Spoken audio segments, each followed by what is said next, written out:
A partisan showdown and a possible shutdown for the U.S. government. Congress must pass a bill before midnight local time to fund federal operations or risk partial closure of the government. Last-ditch efforts by the U.S. president and Republican and Democrat leaders in Congress provided no compromise Monday afternoon in Washington. Senate Democrats say they will not vote to extend federal funding for 7 weeks unless Republicans include an extension on health care benefits, amongst other demands. More Nick Harper covering this story for CNA live from Washington, D.C. Nick, as we heard there, no breaking of that deadlock. What could Congress achieve today? And if the government, part of it, shuts down, what happens? Always so in terms of what they can achieve today, potentially very little. It's largely going to be a day of watching what seems to be a slow-motion car crash play out. And with it, we are already seeing the accompanying blame game, because at the moment, both sides, Democrats and Republicans, are saying that the impending shutdown is the other party's fault. The main event today is a vote that's taking place in the Senate. It's scheduled for some time this afternoon, and that will be the final attempt of the Republicans to try and pass a short-term funding bill. But it's exactly the same plan that was approved by the House earlier this month and then voted down by Senate Democrats, because they say that proposal does not include what they want, an extension to healthcare subsidies. They say that that is their red line. Republicans, though, are arguing if the Democrats had their way, they would essentially be giving tax-funded healthcare to millions of illegal immigrants. So today, either the Democrats vote on the bill without getting any concessions, or they vote against it. And of course, that will force a shutdown, which will start at midnight tonight. For federal workers, though, that's deeply frustrating, because there are hundreds of thousands of people who will be impacted by the shutdown.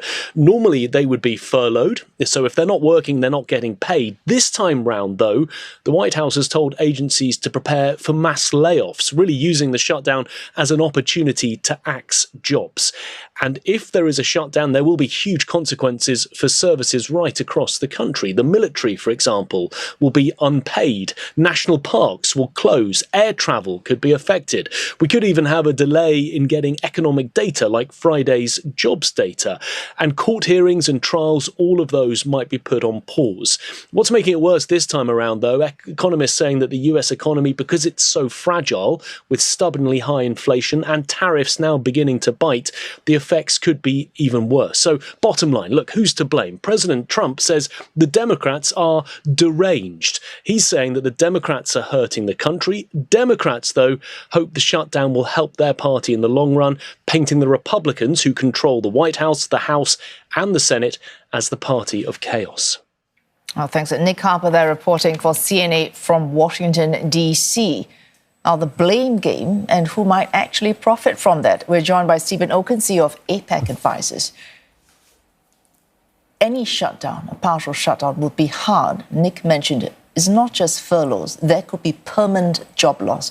Of course, for the people, it's loss of government services. For people working for the federal government, actual loss of jobs. But for parties, there might be gain.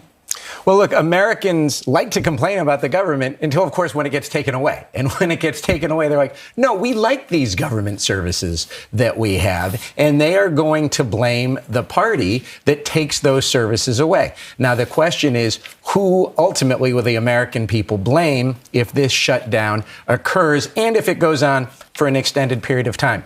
It has always been the party that chooses to shut the government down, that doesn't go to extend the existing funding, that gets blamed. That has always been the Republicans. The Republicans have always been the ones who have shut the government down, and the Republicans have always been the one who have been blamed for shutting the government down and then acquiescing to the Democrats. This is the first time the Democrats have said, no, we're shutting the government down. They're shutting it down.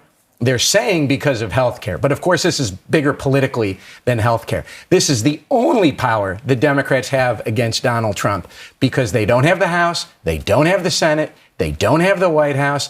But now, because they have enough votes to not give Trump to break the filibuster in the Senate, they're going to say, we're going to use our power. And they're saying it's because of health care. And we have a real political battle going on right now.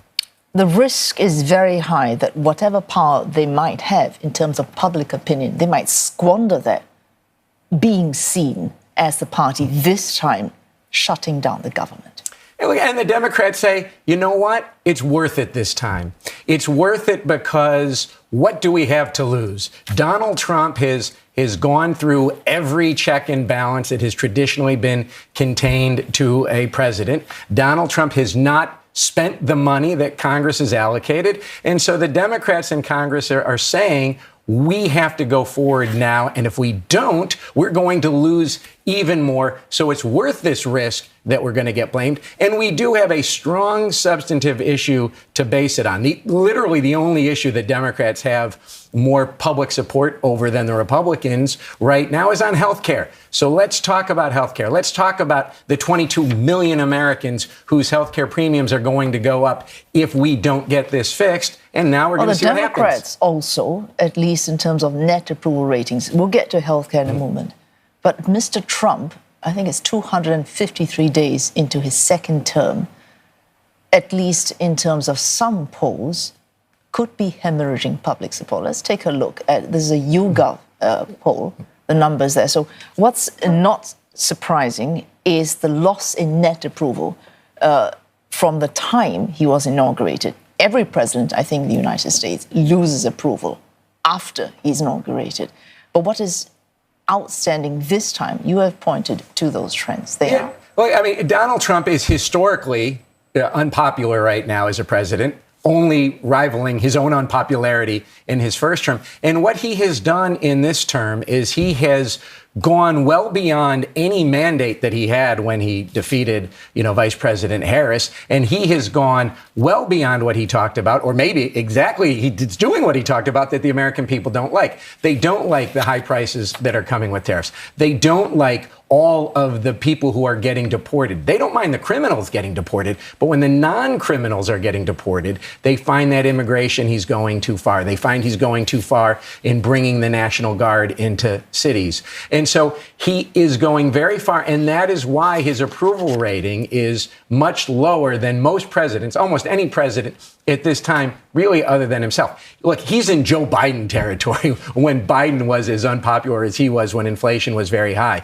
So we have a very unpopular president right now, but we also have a very unpopular Democratic Party, and now we're going to see who's going to win between these two unpopular entities. So just who is less unpopular at this point? Now, the key, we're getting back to healthcare now. So the issues that these polls look at, generally the issues that matter to American voters, immigration, crime, jobs and the economy. Let's take a look at that graph now. Again, the Trump slump, swing voters' net approval of Donald Trump on selected issues. So these specific issues, immigration, crime, jobs and the economy, inflation and prices.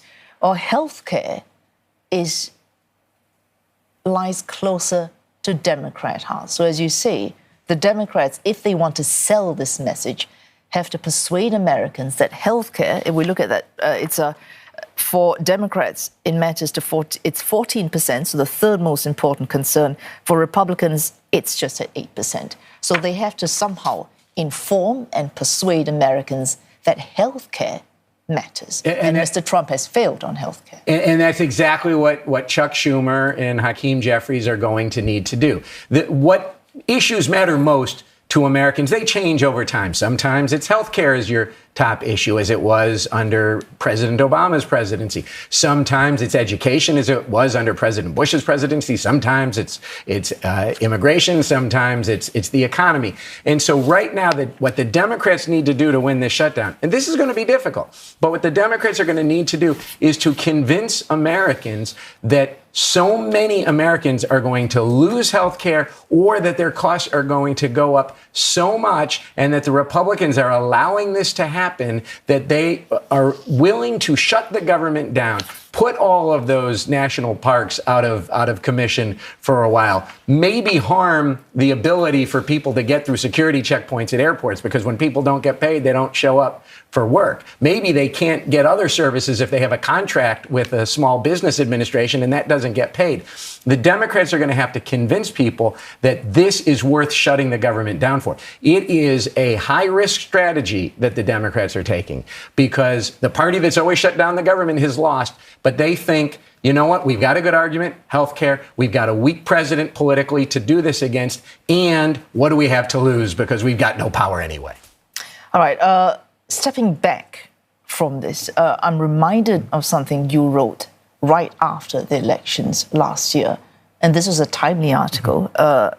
You said it's time for the Democrats to do some soul searching, looking back to the Clinton administration. In fact, back to figures again.